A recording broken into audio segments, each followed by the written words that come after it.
Living with ADHD can be a challenge, and dating with ADHD is definitely a challenge, we've heard many of you say. But finding the right care and proper tools needed to succeed can be life-changing. Done is an online ADHD care platform that can get you all the resources you need to help manage your ADHD. Online visits, refills, and a 24/7 care team made for you. In just 1 minute, Done's online assessment can help kickstart your ADHD treatment journey. With experienced clinicians, worry-fill refills, and online visits, you can start getting personalized care as soon as today or tomorrow. So contact an expert team that can help you around the clock and get a personalized treatment plan just for you. Here's how you do it. Take a free 1-minute assessment and book an appointment with a licensed ADHD clinician as soon as the next day. Get continuous care, one-click refills, insurance coverage, and 24/7 care team support with Done for just $79 a month, and pharmacy copays as low as $0. Visit get.donefirst.com/podcast to learn more. That's get.donefirst.com/podcast to learn more. Done. Turn ADHD into your strength. I was so excited to get my shipment from Last Bottle Wines in the mail the other day, full of incredible red wines, all from Napa Valley. I love wine tasting, so having this to my door couldn't be happier. Also, couldn't be more excited that today's episode is brought to you by Last Bottle Wines. If you don't know already, they're a Napa-based online wine shop with a twist. They offer just one handpicked wine per day until it sells out, and they're always at incredible prices. We're talking 30 to 70% off retail. And the best part is that there's no subscriptions, no fees, and no minimum purchase. And I could not be more excited to bring this offer right now because they're having a marathon sale, which is coming up March 28th and 29th. Even better, we're offering Dateable listeners 10% off your first order with code DATEABLE. So if you are a wine lover like me, this is a great time to join. And did I mention that shipping is 100% free? So what are you waiting for? Mark your calendar for March 28th and 29th, or get on it earlier if you want. You can sign up at lastbottlewines.com and use code DATEABLE and find out why Last Bottle is the most fun way to discover and buy amazing wine.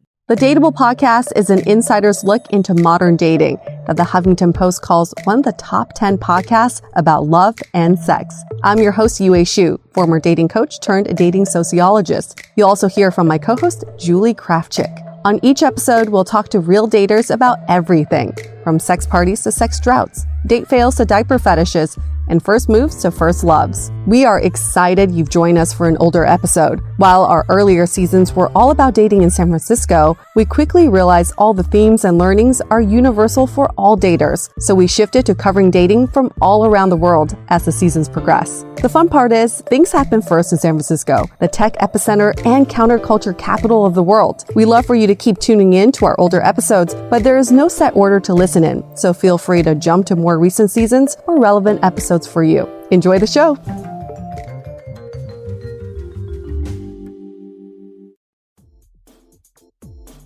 The Dateable podcast is hosted by me. I'm Yue, a former dating coach in New York turned active dater in San Francisco. On each episode, you'll hear commentary by my co-host, Michael Vargas, a fellow dating coach with a clinical psychology background, my producer, Julie Krafchick, and other surprise co-hosts. Stay tuned until the end of the episode for a fun dating fact presented by our partner Lively, a new dating app that uses videos to tell your story. By the way, we started a t-shirt line, and we're pretty sure these t-shirts would make killer presents for the holidays. So check it out on our website at dateablepodcast.com.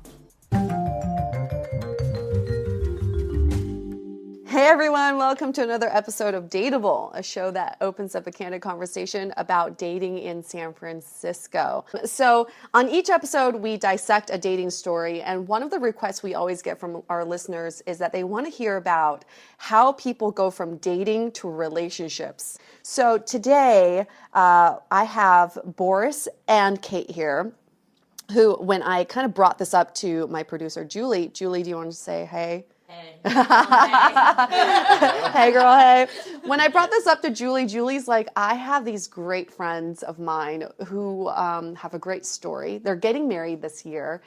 And it's a really fascinating story of how they met. So I'm like, please bring them in, but don't tell me anything. So Kate and Boris, just say a quick hello. Hello. Nice to be here. Right now they're in the room with me, but I'm about to kick Kate out of the room because we're going to interview them one by one separately and see how their stories match up. So Kate, love seeing you. Take some food, get some wine. Get out of here. Enjoy. Now you can talk shit, Boris. Oh, it's on. Well, let's start with BK, which is before Kate, okay? Okay. What was your dating history like at that point before meeting Kate? So I moved out to California and ended a pretty long relationship. So for the first few months... Where did you move from? Vermont. Okay. So the first few months, it was very much a just work, go along with my life, and just kind of live. So I wasn't really thinking about dating at all, wasn't doing any dating. And about 4 months in or so, I had some friends visit from New York, and they started really grilling me and really pushing me, like, hey, it's been like 4 months, what's going on? Like, what are you doing? How are you meeting girls? Like, what's going on in your life? And I'm like, well, every once in a while I go out with some friends, but keep in mind I'm new to the city, so it's not like I know a lot of people. Were you craving a girlfriend at this point? Not really. No, you were but happy on your own. I was happy on my own, and again, this is 5 years ago, so there was online dating, right? Online dating was a thing, but especially coming from a place like Vermont, where online dating still held quite a bit of taboos. I kind of came in with a little bit of stigma around it and a little bit of, I'll meet somebody organically, right? It's just going to happen. So you get to a point where all your friends are like, shouldn't you be dating? Absolutely, yeah. And? So a friend of mine visiting from New York, and he happened, we both happen to be Jewish, neither one of us is religious, but that's a whole nother conversation. So basically, he says, listen, we're going to sign you up for JDate. It's great. I've been getting laid left and right. It's amazing. Why not Match.com then? My friend suggested JDate, and so as someone that was new to this whole online dating thing, it worked for him really well. So then you get a JDate profile. Who sets it up? My friend Boris. Another Boris. Oh, yeah. No, us Russians stick together. So Boris sets up your JDate profile, and then what? He was on this, like, messaging girls left and right. I think he probably messaged something like 80 girls that evening. He was like your profile dating manager. Oh, he'd done it before, right? He's got experience. I'm not above kind of seeking help when I need it. So, and it seemed like a good cause. So one of the girls I was messaging with ended up being Kate. One of them. How many girls were you messaging? Or the other Boris was messaging at this point? Well, so we started with like 80, but as but as dating sites go, that gets culled pretty quickly, right? It's a reasonable amount to start with. 80. So your initial attempt to talk to Kate, what was that like? So she would probably tell you that it was pretty awkward, right? It's not something that I'd ever done before. So that was... Do you remember your first message to her? Oh, this is going to be embarrassing. I think in her profile she's had some sort of joking reference to Jersey Shore, which should put a nice date in terms of timeline of when this was. And so I made some sort of kind of joke about being a big fan of Jersey Shore. Again, don't remember the specifics, but we started messaging back and forth, and then settled on kind of a date. Oh, so our first date actually didn't happen. Why? So she had an allergic reaction and had to cancel last minute. Allergic reaction to what? To cats. She just moved into a new place. The previous people had cats. She's very allergic. So I got this, I think it was a message that canceled our first date. And I basically, at this point, I hadn't met this girl. I'd messaged back and forth. I think we did a quick phone call. And what did you think when she canceled the first date? So going into this, right, so expectations were low. So there's, as they are with online dating. So it wasn't really a big hit or a big loss. It was just okay, hey, I guess this isn't going to work, and move on. So then you guys actually did meet up. How? When did this happen?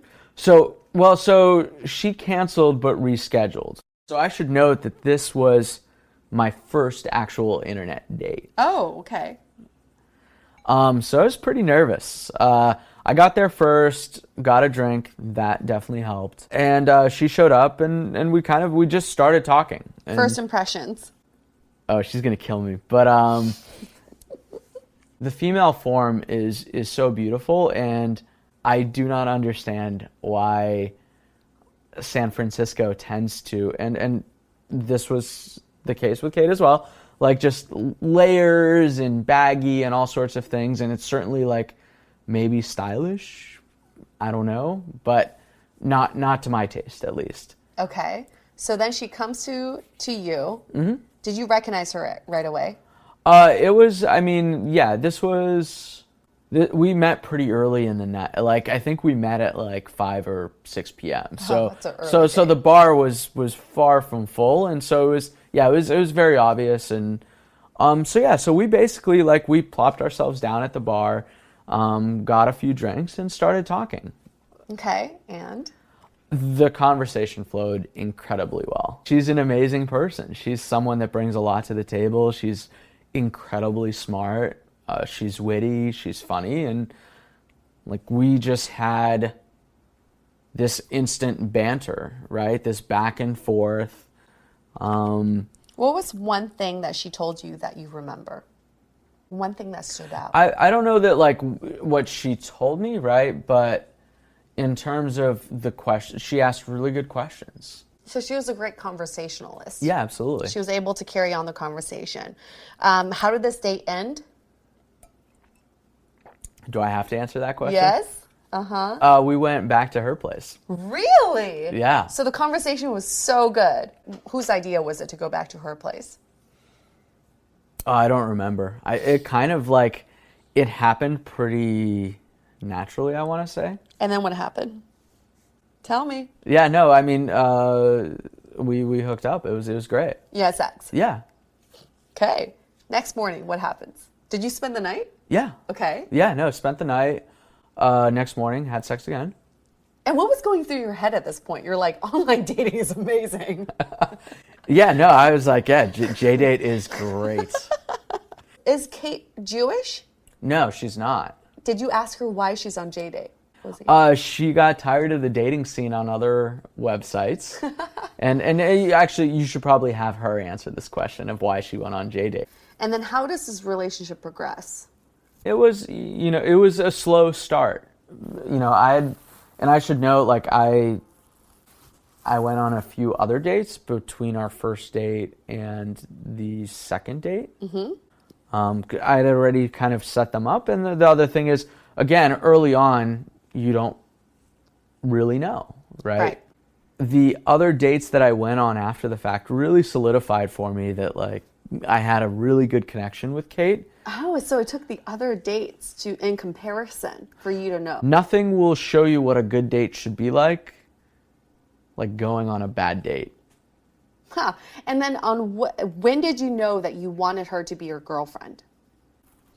When we went to Hardly Strictly, and she went with all my friends, my brother, and hung out with us all day, right? That kind of, once I introduced her to my brother and my friend circle, that started solidifying that, hey, there's something here and this is becoming a relationship. When did you know you were in love with Kate? I think when she started accepting or overlooking my faults. What are some of your faults? I can be stubborn. She balanced that with equal stubbornness, right? I found someone that was equal to me in terms of she wouldn't put up with my bullshit. So when did you say I love you to her? She said I love you much earlier. And she did? Yeah, it took a while. And I didn't, as someone who's been pressured to say I love you, right?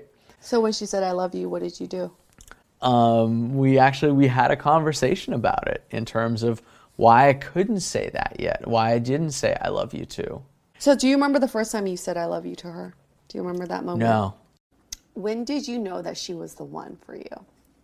Yeah, so we did this crazy trip through Siberia. We motorcycled, we took a motorcycle up the ice roads of Siberia.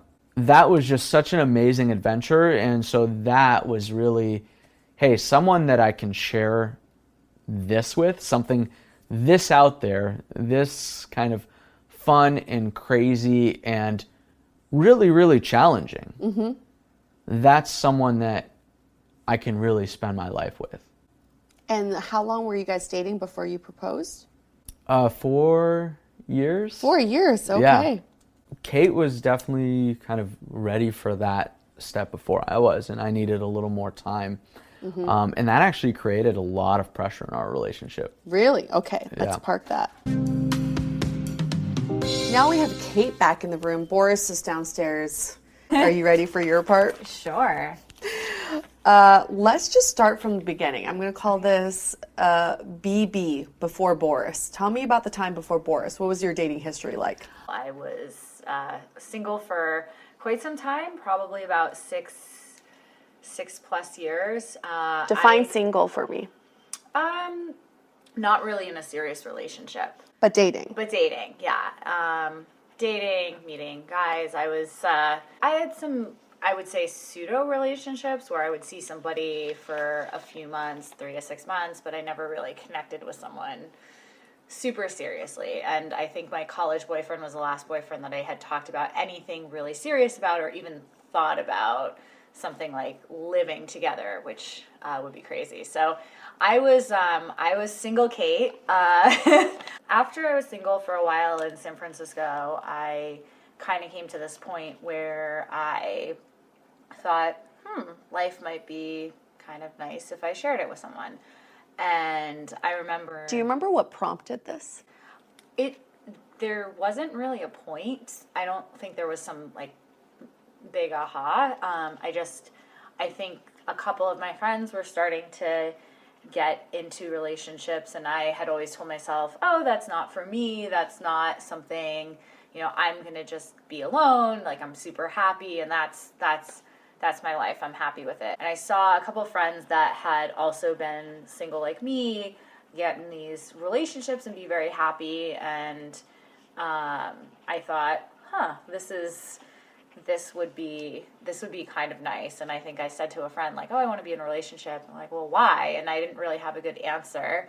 And then as I thought about it, I wanted to see what life would be like with someone else and share with someone. So probably about 6 months before I even met Boris. And then, so what did you do? So I went online. What websites? At the time, happened to be living with this woman who's a little bit older, and she said, oh, try JDate. And I said, well, I'm not Jewish. And my friend said, well, no, you'll like the guys on here, and they'll like you. It'll be a good... Why? She just said, hey, they like women who are smart, which I realize I'm not sounding that intelligent on this podcast, but she said they were... My friend who is Jewish said a lot of great things about Jewish guys and said, hey, I think you should try it. What are the great qualities about Jewish men? They treat women really well. According to her, they are really smart, really communicative, great in bed. That was probably the top 4. What was it about Boris that made you want to communicate with him? So he picked something in my profile that he specifically saw and made a witty comment. What was it? Something about the Jersey Shore I had in my profile, and he made some comment about it that was, I thought, very witty. And so we had good back and forth banter a little bit. And then he also asked for my number pretty quickly, and so I was like, great. I gave it to him, and he called me that evening, so I liked the fast responsiveness. I still believe you can't really meet someone over text and form something, so I thought he got a lot of points for not texting at first and picking up the phone and calling. He sounded sweet on the phone, and then we made plans for a first date. Where was your first date?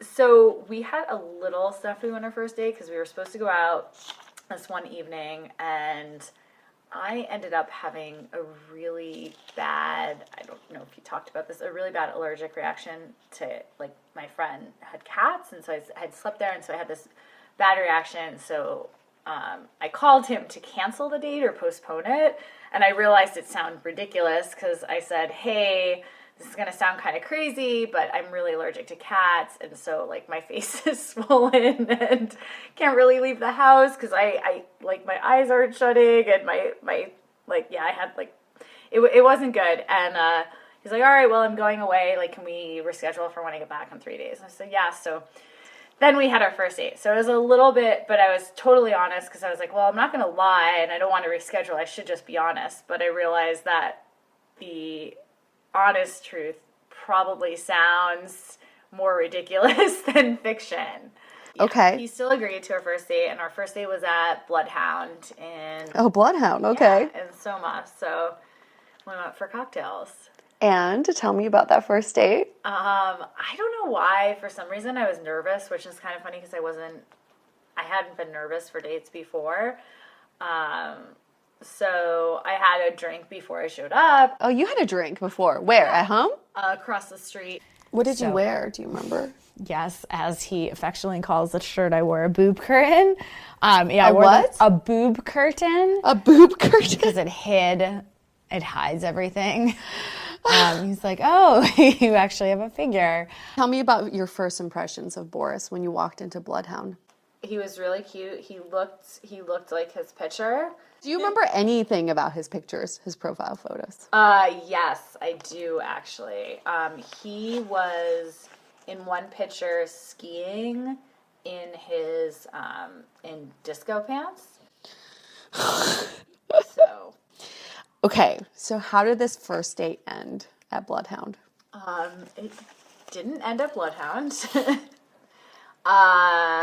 We ended up having drinks. He came back to my place. We hooked up, and he went home the next morning. Who initiated going back to your place? Probably, most likely me. He was really interesting. He kind of made me nervous in a way, but in a good way, nervous. Like, I felt, yeah, kind of like butterflies. Really? Just getting to know him and stuff. And I think he was really interesting. He was super communicative, too. Define communicative for me. So I think one of the things he's done since we started dating is he said goodnight to me every night, or would text me every night. And that little thing was very sweet. At what point did you guys become boyfriend, girlfriend? Do you remember a DTR conversation or a defining moment? We were kind of going to this point, and he was like, well, I really want to meet your friends. And I think that was part of okay, like, you know, if you are going to meet my friends and we're going to meet each other's friends and be intertwined, should we have a conversation about, like, seeing each other and possibly seeing other people or not seeing other people? Were you seeing other people, though? After the first date, I did see someone else, but I realized that I liked him more than this other person, and so I decided not to. And I know that he had also seen other people, at least in the beginning, because he told me. It was very honest, and it was very sweet of him to say it, because at that point we hadn't been together, and it's like, doesn't matter, but I appreciate you telling me. Do you remember this I love you moment? I do, actually. Okay, describe it for me. It's years. It's so cheesy. We were at this park. When we first met, I had a puppy, and he helped me raise this puppy, and he was playing with the dogs, and I just looked at him, and I knew, like, oh, I feel this way towards this person, and It was kind of scary to do it. So you said it first? Yes. And he didn't say it back. So then I didn't say it after for a little while, but I would say it occasionally. I said, you know what, I'm going to put myself out there. This is how I feel, and if if he feels this way, like, because it seemed like in his actions he was saying it, but he wasn't in his words, which did for a little while make me feel kind of insecure. At the same time, I was like, okay, like I've put myself out there and I'm out there. So I'm not forcing him to say it. If he wants to say it, he will. And then when did he say it back? A few months after. A few months after you said, I love you. Yeah, a few months after. Do you remember that moment when he said, I love you? Yeah, he was like, I have something to tell you. And he was like, I have two things I need to tell you. Good news. Like, he said, like, good news, or like, not, or like, he's like, but don't worry, they're both good. Which you want to hear first? He was like, you make my life great and I love you. So. And then when did you know that, like, this is it? This is a guy for you? I think because of the love part, that definitely helped. When he started to integrate a lot more with my friends, and he made such an effort with all of my friends and really getting to know them and to help them and like do all these other things, I think that was for me the big part of, okay, like this is what I want in someone that I spend my life with. Let me tell them to come upstairs. Now I have Boris and Kate back in the room. Hey, guys. Hello. So I'm just going to go through some of the major milestones in your relationship leading up to your engagement. You can just, don't be nervous. Kate looks nervous. And this will be the first time our producer, Julie, will be hearing both sides of the story. This will be really interesting. It's always great to see what people take away from like initial stages of dating, right? So let's just go from the beginning. I said to Boris, what was it like BK before Kate? What was it like BB before Boris, right? So Boris was going through stages in his life where he was enjoying being single. And Kate was just like, I was casual dating for like 6 years in San Francisco. So kind of like two different sides of the equation here. But Boris is like, I was really happy being single, but my friends were like, maybe you should meet someone, maybe maybe get a girlfriend of sorts. And he was really adamant about meeting someone organically when he finally realized that he had pretty much zero opportunity for that to happen. And Kate kind of felt there was a similar situation where Kate's like, you know what? I was happy being single, but all my friends were starting to couple off. I saw how happy they were in relationships, and that's what influenced me to be like, maybe I should go find someone.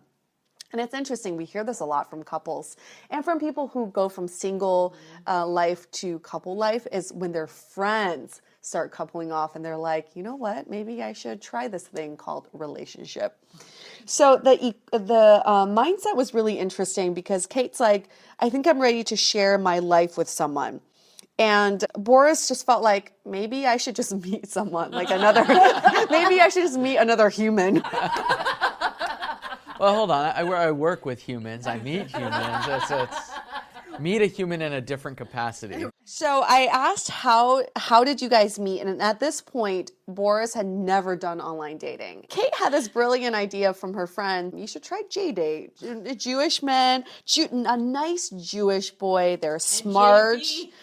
They're smart. They treat women well. They're communicative. And Boris, his friend Boris, another guy named Boris, was like, you should try JDate because I get laid a lot on that. So both people end up on JDate at the same time. Now, keep in mind, Kate is not Jewish, but whatever. She's willing to try it. Both of you said you had really great communication, really great back and forth banter, in which we hear this a lot from couples, is that back and forth, it's very natural, even if it's through messaging on an app or online dating site. Kate really liked the fact, Boris, that you asked for her number right away. So she knew that this wasn't going to be just an online conversation forever. You took action and you called her that night. The day you got her phone number, you called her that night. Yeah, I really don't understand the fear of phone calls. It's not something that I've ever had. I mean, welcome to millennials, right? I know. Maybe I'm old. Yeah, I think it could show some of your age. But some people are just afraid of phone calls, They're afraid of actually speaking to a human. So Boris remembers you, Kate, walking in and he was like, what is it with the San Francisco women who dress in such a way where so like baggy clothing, not showing your figure? Explain what a boob curtain is. It hides the entire female figure of like, oh, do you have breasts? I don't know. This date did not end at Bloodhound. It ended at Kate's place. And Kate says she probably initiated inviting you over to her place at the end of the night. That could have been the case. I don't know. You know, with any sort of modern romance and modern dating, you guys have already talked about this. You were seeing other people at this point early on in the relationship. Mm-hmm. Kate had one other person kind of in the lineup. You were going on other first dates. But what I do want to stress is the point both of you made is that it took dating other people to realize that Boris and Kate were right for each other. You guys went on several more dates. I asked both of you, on what date did you know that you were boyfriend and girlfriend? When did you know that you were exclusive together? So Boris said it took hardly strictly for him to decide that you were his girlfriend because he was introducing you that way to his family and friends. That was when he met his friends, and That's when you knew. That's when I that was when we, but I didn't think we were actually official until the week or two later. But he did, at some point, he introduced me as his girlfriend. And I thought, oh, maybe I actually am. But I wasn't sure at that point, but he did come to, I remember that. I remember that date very, very well. So for Kate, the defining moment was when you asked her if you could start meeting her friends. So that's like a signal of you being like, can I be integrated into your life? Let's merge our lives together. I do think meeting friends is a defining moment, because how do you introduce that person? You're not like, this is Kate, a girl from JDate. She's not Jewish. That's weird. I don't know. But it takes that like, you know, I'm introducing you to the people who are most important in my life. This is my girlfriend. This is my boyfriend. Yeah, and looking back, I've had relationships where I haven't gotten along with or had a kind of a connection with my girlfriend's friends. And like hindsight, it was huge red flags. I do think this is important to note, is that Kate said her feelings started developing as she knew that you were someone important to her when you would say goodnight to her every night.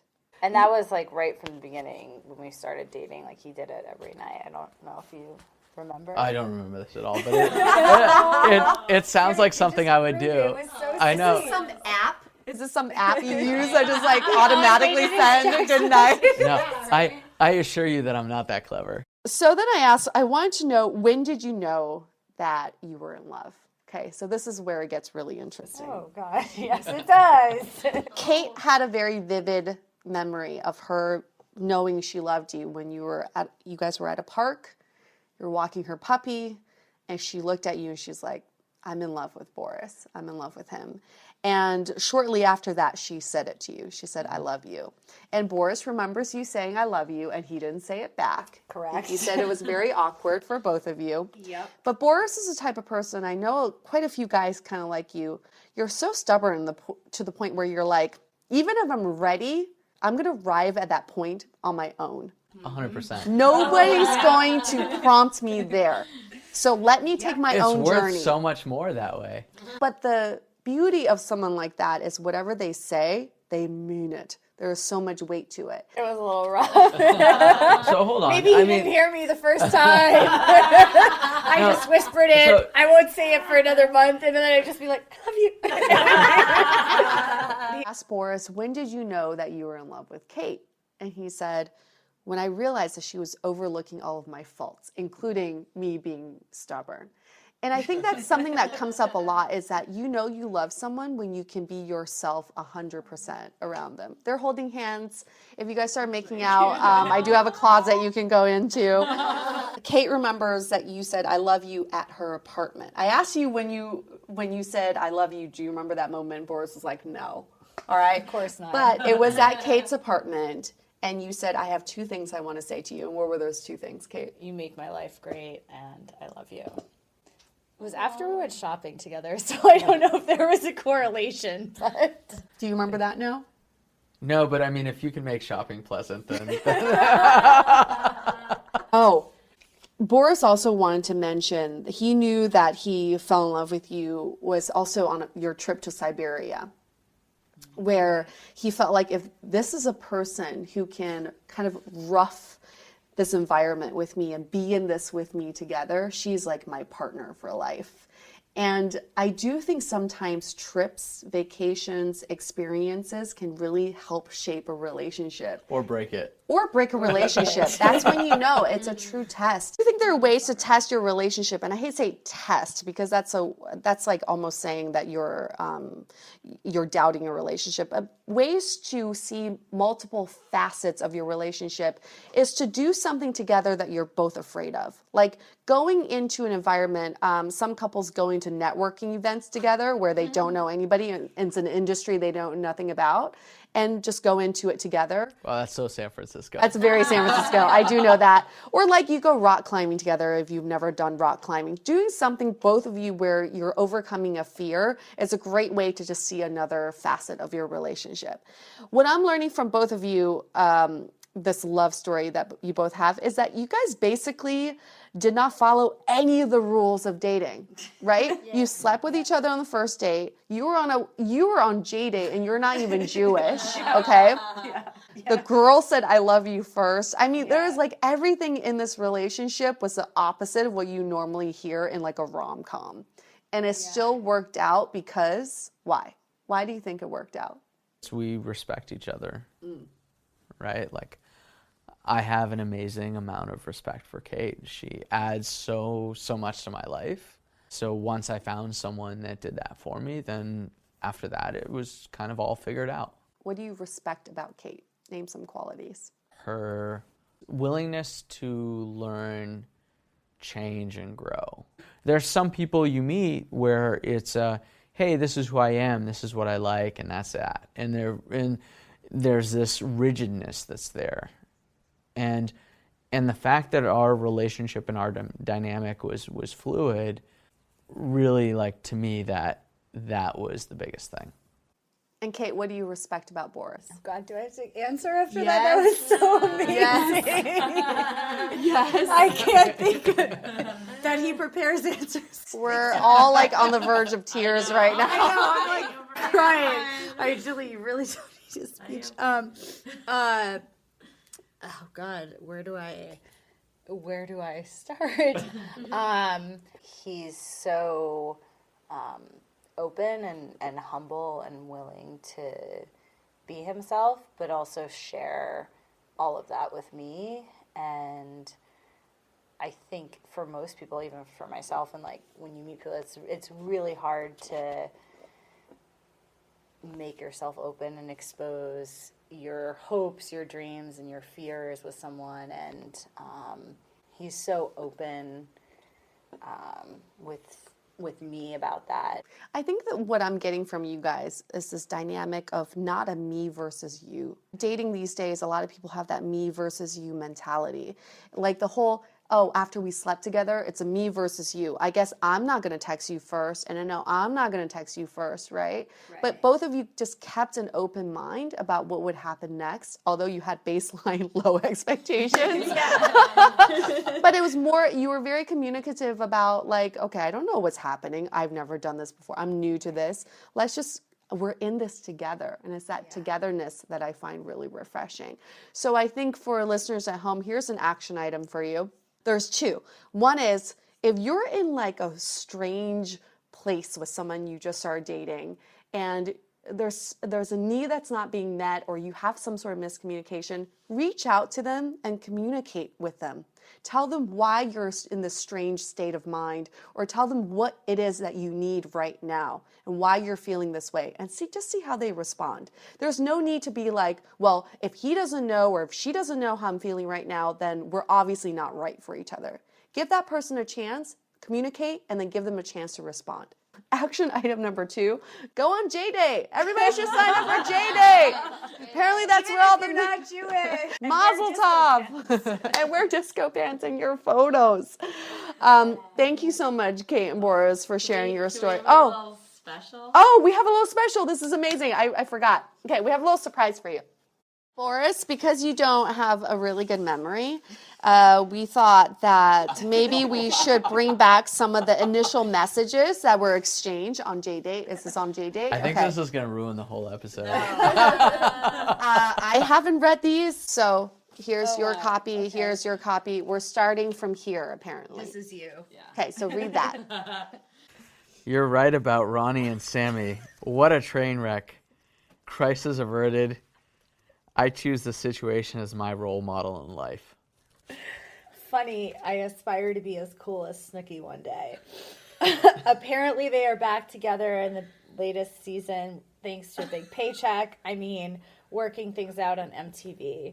For months, I lived in Massachusetts for a bit. New England. How are you enjoying the best coast so far? Wait, okay, wow, I really wrote this? This is... Read it, come on, Boris, read it. Wow, okay, I don't know you yet, but I'm willing to bet that you'll be able to live up to your aspirations. I can't say I've really followed the show in the past year. Thanks for catching me up on the happenings. It's a relief to know that Snooki is doing well. I was kind of worried about her. Where did you live in Mass? ? I spent most of my childhood in Acton, about 25 minutes outside of Boston. San Francisco has been really good so far. San Fran. No, there's a My brother has lived in the city for the past few years, so it's been a relatively easy move. Although meeting new people has proven a bit more difficult than I was anticipating given my work schedule and general way of life out here. Hence JDate. How long have you lived in the Bay Area? ? If only I can get as orange as she is. I want to keep talking about Start Snooki. with a joke. Okay. I end up moving out here with the company. Best of all, I can run outside year round and have been here 4 years. My favorite place is Dolores Park. How about you? Meeting people on the internet is totally kosher out here and much more the norm. Speaking the language.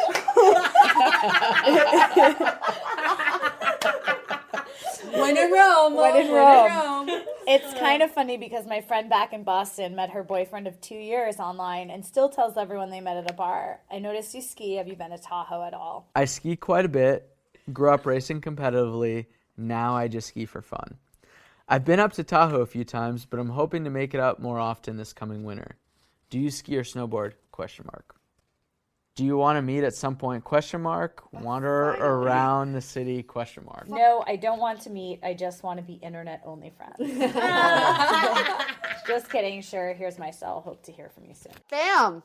It's really amazing because reading this right now, this is still our personalities to this day, right? Yeah. All right, you guys, in the interest of time, let's just wrap this up. I love this so much. Guys at home, we want to hear your stories about how you got together with your significant other.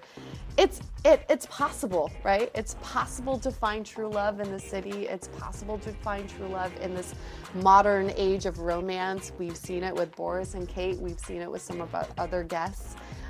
Their story was not, in any way fairy tale-like, but it still moved us to tears because when you find someone you connect with, it just fucking works. It just works, and you respect each other, and you want to be with each other. It's conscious couplehood, and I believe in it. So share your stories with us. You can remain anonymous if you choose to do so. You can drop us a line at dateablepodcast.com. Last but not least, 1, 2, 3, stay dateable. Here's a dating fact brought to you by Lively, a new video dating app. And we have Kat from Lively here. Kat, what are people looking for in their significant others?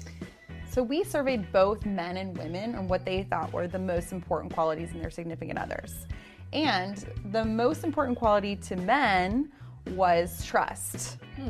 over 50% of men, actually almost 54% of men, said that trust was the most important quality in their significant other. The second most important quality was intelligence.